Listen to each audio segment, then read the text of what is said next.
Hi everyone, Nick Montatibus here, and on today's episode of Small Biz TV, I'm talking about how you can create a website for your business.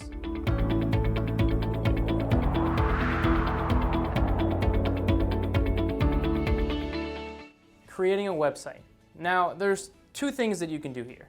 One, you can have a paid professional do it, or you can do it yourself. Now, the problem with that is money. I understand. Being a business owner is tough and things are expensive. We had our website professionally designed because we're at a point where we can afford something of that nature. And maybe you're not.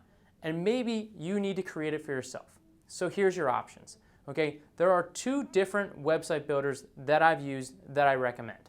There's Weebly and there's Wix. If you're on YouTube, I see Wix commercials like all the time.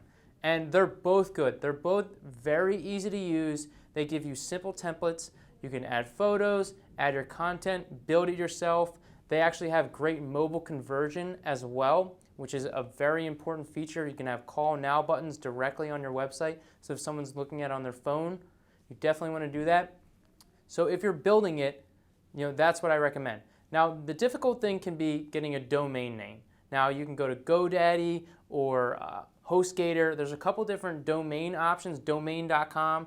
There's a lot of different choices that you can do, but there's a ton of options when selecting your domain name. From .net, .com, .tv, .blog, whatever it is that you do, .marketing is another one. There are so many different things that you can do that can directly reflect on what you do. It used to be all .com, and people were selling they would buy people's .coms just so they could sell it to someone later. Now you don't have to worry about it. You can have a whatever you want, and it will still work the same.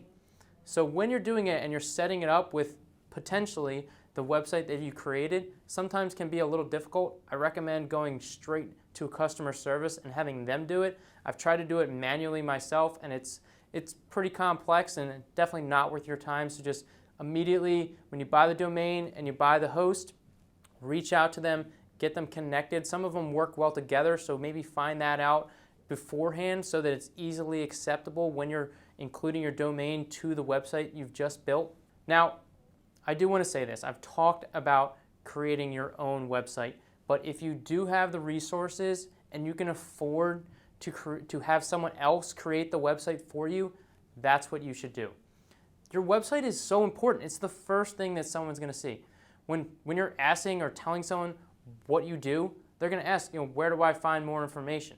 And your website's the number one thing. Or they hear about you, what are they going to do? They're going to look up your website. It's the first thing they see, the first thing they do. So even if your budget is tight, I highly recommend investing in someone creating your own website and not going through Weebly or Wix.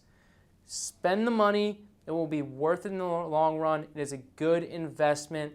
Make sure that you have a good, clean, solid website that reflects who you are and what you do so that more people will come to you. So that's our episode for today. Hope you enjoyed it. If you have any questions, you can post it in the comments below. If you have any questions about our coaching services or any of our other services, give us a call, 848-444-9865. And remember, don't just beat your competition, blow them away.